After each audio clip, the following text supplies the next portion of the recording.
Hey everybody, welcome to the channel. Tonight I continue on in my brand new series, Led Zeppelin Decoded. But tonight I've been chomping at the bit to do this video since my very first Decoded video. So like I said before, my whole approach in this brand new series, Led Zeppelin Decoded, is to take a look at the Led Zeppelin story from different angles, and tonight is no different. We're not only going to take a look tonight at Led Zeppelin live in America just prior to the release of their first album. We're going to take a look at what contentions there were that they had to deal with on that tour. But you know, we're also going to take a look at exactly what Led Zeppelin had to offer live. But not only that, in tonight's video there is a third area we want to take a look at, and that of course is Led Zeppelin's fit into the unholy trinity of rock. You know, I've never been totally comfortable with that title, but it is a title that has caught on, hasn't it? And it's a title that probably comes more from Black Sabbath's name than anything else. And of course, we are talking about the relationship between Led Zeppelin, Black Sabbath, and my next announced band for Mount Rock Olympus, Deep Purple. Now, a trinity usually denotes a group of co-equals, with one of those equals slightly ahead of the other two, and of course, Led Zeppelin would occupy that spot in this unholy trinity. But where does that put the other two bands in relationship to Led Zeppelin? Well, in my opinion, Deep Purple has to take the number 2 spot. Now, this is no black eye to Black Sabbath, trust me. Black Sabbath, like Led Zeppelin, Pink Floyd, the Beatles, were a band pretty much of co-equals. But you know, with Deep Purple, for the first time, at least on this level, stadium rock level, the world would see 5 co-equals. And you know, as great as a guitar player as Tony Iommi is, as far as I'm concerned, he can't hold a candle to Ritchie Blackmore. Now, of course, with Deep Purple, like Black Sabbath, there have been several lineups over the years. And as every Deep Purple fan knows, each lineup is identified by either Mark I, Mark II, and so on. So when I identify Deep Purple as this great of a band, I'm of course identifying with Deep Purple Mark II. Now, as I said, with Deep Purple, you had for the first time at least a band that performed on this level in front of this many people live. You had 5 co-equals with this magnificent band. And you know, with the magnificent bass playing and keyboard abilities of John Paul Jones, they needed 5 co-equals to even being compared to Led Zeppelin. But you know, it's just like Led Zeppelin. They have a secret weapon, and that secret weapon, in my opinion, is the magnificent John Lord on keyboards. You know, John Lord is my favorite keyboardist in rock and roll, bar none. All right, so we're gonna do more on Deep Purple, and Black Sabbath for that matter, in future videos. But let's get into the meat of tonight's video. All right, so now, as I've mentioned before, we drop into the Led Zeppelin story from different angles in each one of my videos. Tonight, we're gonna drop in to the Led Zeppelin story right as they're ready to embark on their great American tour just prior to the release of their magnificent album, Led Zeppelin. Now, up to this point, the band has been gigging in England as well as in certain European countries. But you know, it seems like the greater part of those gigs, they were always tied to the name the New Yardbirds. Even later on, when they actually changed their name, and we'll get into that in a future video, often billboards or marquees would have in small letters formerly, large letters, the Yardbirds, and then small letters, now Led Zeppelin. But the important thing about these gigs is Led Zeppelin were getting their feet wet live. At this point, their album has been recorded. in a record amount of time. And these recordings, financed, by the way, totally by Jimmy Page, were starting to be pre-released to those in the record industry. Now, Peter Grant was keeping his ear real close to the ground at this point, and there were rumblings, weren't there? Critics were already grumbling, radio stations were already resistant, and that resistance was nowhere more powerful than it was in England itself at the time. Now, you know, that's important to know. You see, because Peter Grant knew that if they made it in America, they wouldn't have to worry about England, or for that matter, Europe itself. But it wasn't just that. You see, this tour that he managed to set up was a bit ill-timed, wasn't it? By the time their record was out and was listened to by a decent amount of listeners, the tour was over. But it's not just that. You see, prior to the tour, it was just before Christmas, and Peter Grant met with the band and explained to them that they would have to leave on the 23rd of December in order to make their first date on the tour. Robert, who was newly married, was very reticent about leaving his wife. And yet, according to one source, he was the first one to speak up and say, "All right then, we'd better get to it." Peter Grant also informed them that he would be following them after Christmas was over. In his stead, he would be sending with the band Richard Cole. Now, you know, as they began their tour, the critics in America weren't being any more polite to the band than the critics back in England. And Grant knew this. He, at one point, even told Jimmy, "Look, you guys gotta make it over there on this tour, or there won't be a second one.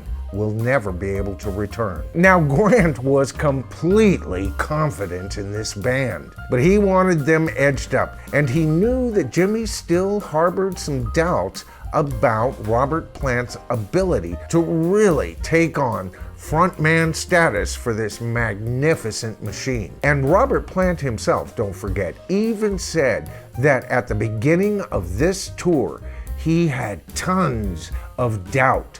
And when a guy has that much doubt, it's got to affect how he performs. Not vocally with Plant. He never faltered in that. After all, we're talking about the greatest singer that rock and roll ever produced. No, if there was anything lacking at this point in the whole band, it was the presence of Robert Plant. But you know, it was the music. You see, Led Zeppelin didn't start this tour as headliners. They were an opening act. You know, it was Carmen Appice who said, when they opened for Vanilla Fudge always wondered what band would topple them.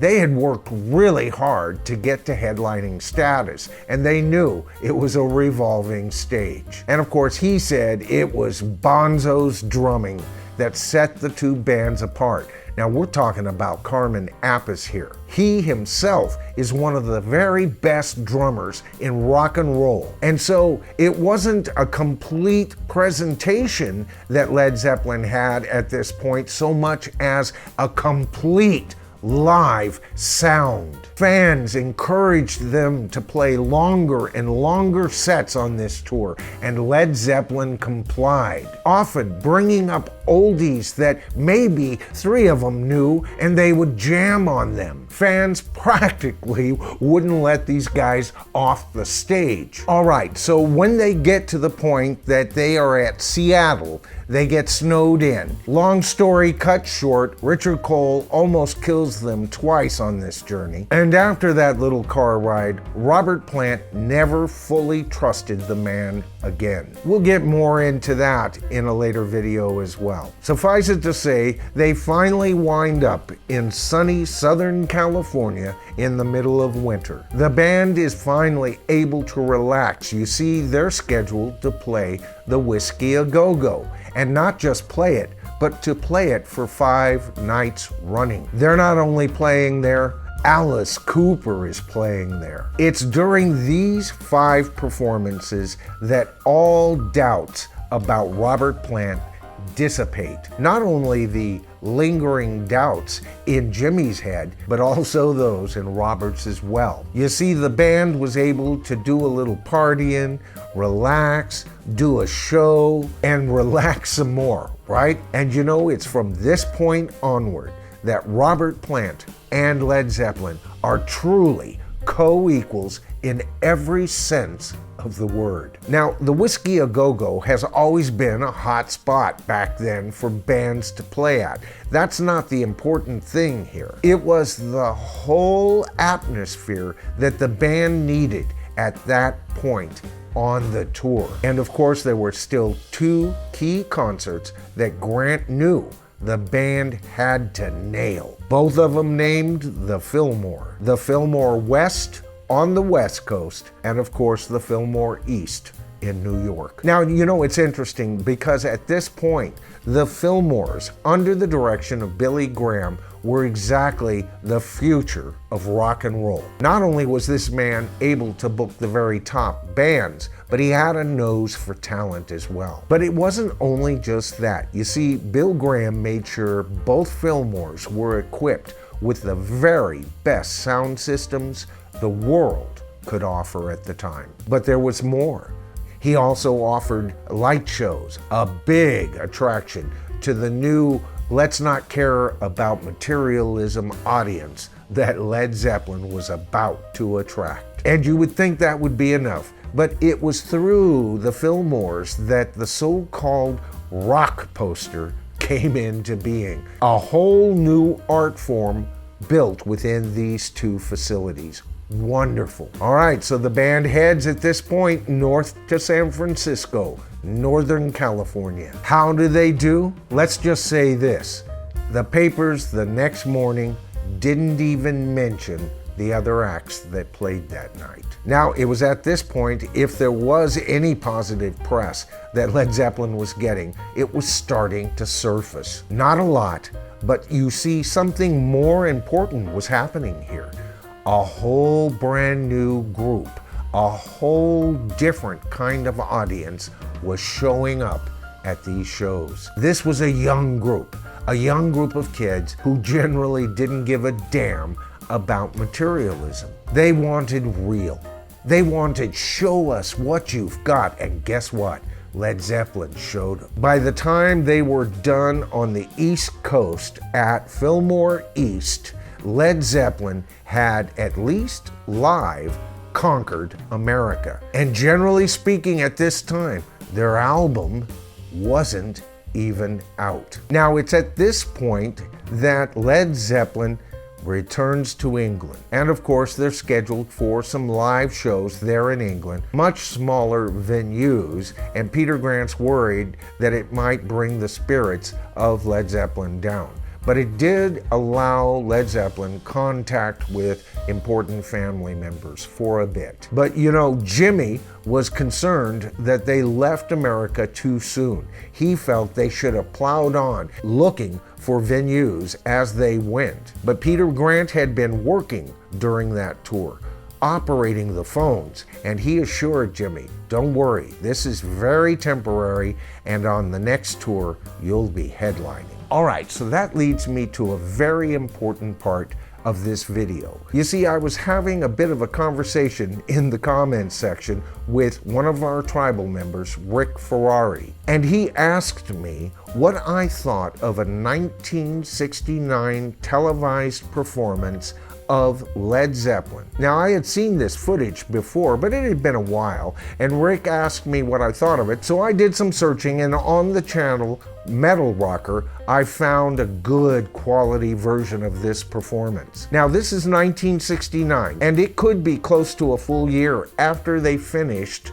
their American tour, probably within months. So this is a good performance to take a look at and show exactly what Led Zeppelin showed America just months before. You know, I'll leave a link for you guys in my description box on this video, and I want you guys to go over and take a look at that. All right, so to tie up this tale, the album is released, and what happened? Sales went through the roof, and Led Zeppelin had proven a point.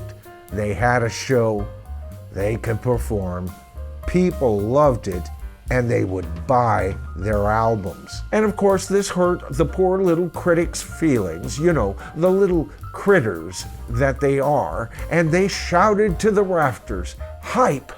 Hype! It's all hype!" And yet, week after week, month after month, the album sales continued.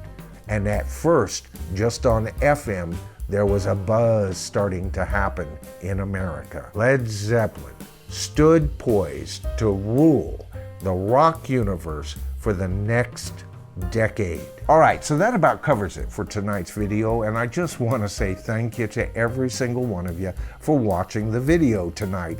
And of course, I want to thank all of our viewers who have been sharing our videos. Those shares have really increased channel awareness, and the channel has grown so much even this last week. Not only a big thank you, but a welcome to the tribe to all of our new tribal members. Of course, the names you're seeing here are only a portion of our new subscriber base, and we'll be catching up on all of you, giving you all shout outs in future videos. And by the way, if you like tonight's video, please consider giving us a thumbs up. And like I've said before, of course, it helps the YouTube algorithm better recognizes and gives the channel more presence on YouTube in general. And of course, if you're new to the channel, we encourage you to subscribe. All you have to do is hit that subscribe to the tribe button, hit the top bell, notification. Yes, I've said that so many times, but it is true, because then you'll be notified of all my future videos. You know, as I've said before, the tribe isn't you joining my tribe. The tribe is all of you who have allowed me to join your tribe. And the real action on this channel has always been in the comments. If you're new to the channel, check out some of the comments. Some really interesting things are being discussed by some very intelligent rock fans. All right, so that's it for tonight. Michael Noland here. This is The Bottom Line, and I'll see you in my next video.